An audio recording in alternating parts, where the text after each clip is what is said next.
Vaut-il mieux créer les paroles avant la musique? C'est une question que beaucoup d'auteurs, compositeurs se posent. Y a-t-il plus d'avantages ou d'inconvénients entre les différentes méthodes? C'est ce que nous allons voir dans cette vidéo.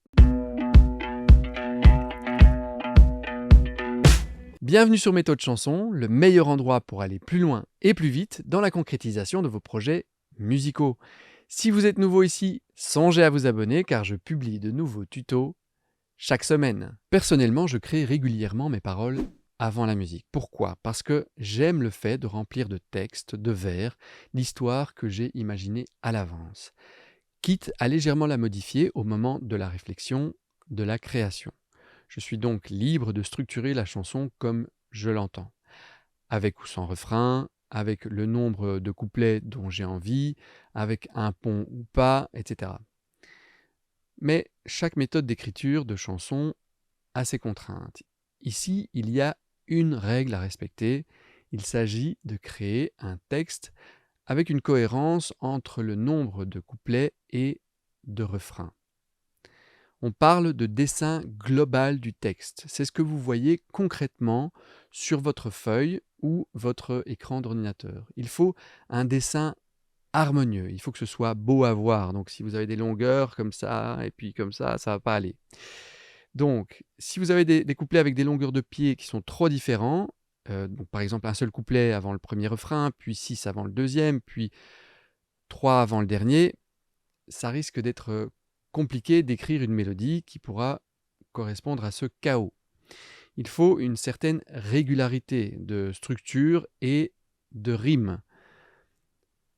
Mais bon, les frontières peuvent être explorées aussi. On peut essayer d'autres choses évidemment. Alors, c'est aussi l'intonation, le sens que vous allez donner aux mots qui vont vous inspirer une mélodie. Créer la musique avant les paroles, c'est un exercice que je fais rarement, mais que je devrais sans doute explorer davantage pour sortir de ma zone de confort. Il m'est arrivé de trouver une ligne mélodique intéressante et de la garder pendant plusieurs années, jusqu'à ce qu'un jour, une idée de texte corresponde à la couleur de cette mélodie et de mettre enfin les deux ensemble. Si c'est une mélodie entraînante, le texte peut être joyeux ou triste, pour prendre le contre-pied, et inversement. Vous avez, dans cet exercice, la liberté de composer comme bon vous semble. Mais il faudra tout de même respecter une structure qui permette d'y mettre des paroles. Un texte pourra alors s'insérer dans la mélodie. Il s'agit, pour ce faire, de respecter un certain un agencement mélodique. Le fait d'avoir un rythme déjà établi oblige à intégrer un texte à l'intérieur de cette contrainte. Vous pouvez, avant d'écrire du texte avec du sens, chanter en yaourt. Vous pouvez mélanger plusieurs onomatopées et longueurs de phrases. Le sens sera ensuite donné en fonction de vos envies, si vous êtes auteur-compositeur, ou en fonction de celle de la personne pour qui vous écrivez le texte. Créer la musique et les paroles en même temps est une méthode que j'affectionne aussi. J'aime laisser mon esprit vagabonder pour trouver un sens à mes idées et que la mélodie se dessine petit à petit en même temps. Dès le premier couplet, un nombre de pieds se met en place avec des rimes internes et externes. Cet ensemble va, de manière naturelle, m'inspirer une ambiance, une couleur, un son, une mélodie, un rythme. Grâce au nombre de pieds, effectivement, je vois assez vite si je vais composer une valse à 3 temps ou être dans un mode plus classique en 4 temps, par exemple. Je peux aussi changer ce nombre, utiliser des silences ou adapter la musique pour être dans des temps plus complexes. Ici, le rythme, le temps et l'intention se précisent au fur et à mesure de l'écriture. Cette méthode est assez similaire à la première, sauf que ici, je vais très vite prendre mon instrument, ma guitare en l'occurrence, pour vérifier le texte. La mélodie ne reste donc pas seulement imaginaire. Ça me permet de gagner du temps alors de réajustement.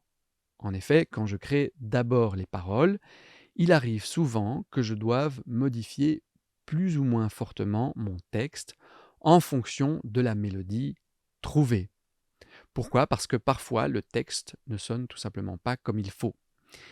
Ici, on va ajuster le texte, le sens et la mélodie à l'instant T.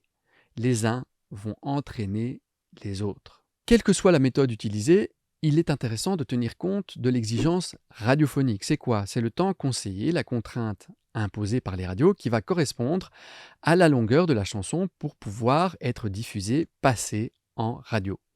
On parle d'une longueur de plus ou moins 3 minutes. Mais ce n'est pas une exigence absolue. Vous pouvez aussi choisir d'écrire une chanson concept de 30 minutes, par exemple, que vous allez défendre sur scène.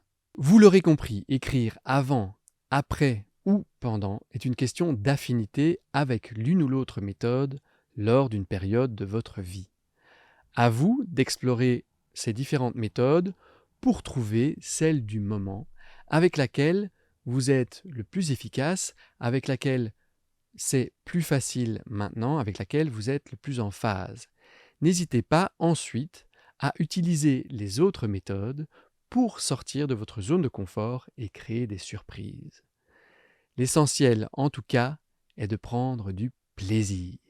J'espère que cette vidéo vous a plu. Je vous invite à cliquer sur le lien en dessous de celle-ci pour recevoir le bonus gratuit 20 jeux d'écriture pour créer une chanson. Laissez-moi un pouce bleu si vous avez appris quelque chose, un petit commentaire, ça fait toujours plaisir. Partagez cette vidéo à un ami, abonnez-vous et activez la petite cloche si ce n'est pas encore fait. Ciao!